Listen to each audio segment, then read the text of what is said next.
জিনিস দেখাই। মানে পান্ডবা নির্জলা একাদশী করেছি, আজকে দিদিবাড়ি, এখনও দিদিবাড়িতেই আছি। আর গতকাল আমি একটা গিফট পেয়েছি। কী গিফট দেখুন, এটা আমার দিদির শাশুড়ি দিয়েছে। মানে কী বলবো, জবের মালা।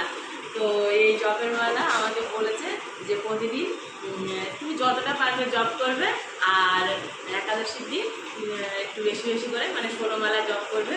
তো এটা দিয়েছে, আমি ভীষণ খুশি। হরে কৃষ্ণ। আর আসনাকে অনেক অনেক ধন্যবাদ। তো আমি কোনোদিন জবের মালা জব করিনি, তো এটা পেয়েছি, করবো, চেষ্টা করব।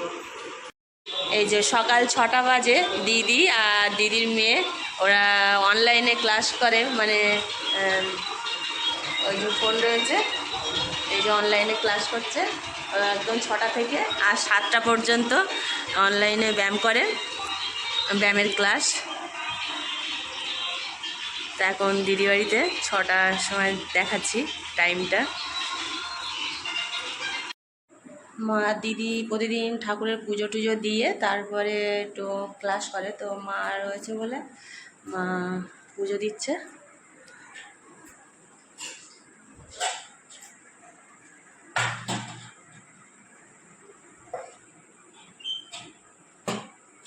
এই যে মা পুজো দিচ্ছে, আমার দেখাও, মা পুজো দিচ্ছে এদিকে। আর ওদিকে আবার আমার দিদির ছেলেরা পড়ছে, মাস্টারমশাই এসছে।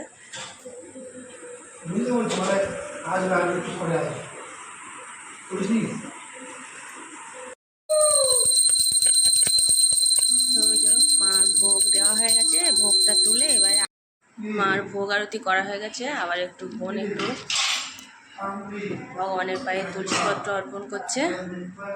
একটু আমাদের যেমন সকালবেলা আগে স্নান করে আগে সবাই ভগবানের শরণাপন্ন হয়ে তারপরে আবার সমস্ত কাজে যাই, তো সেরা সবাই সেটাই করছে।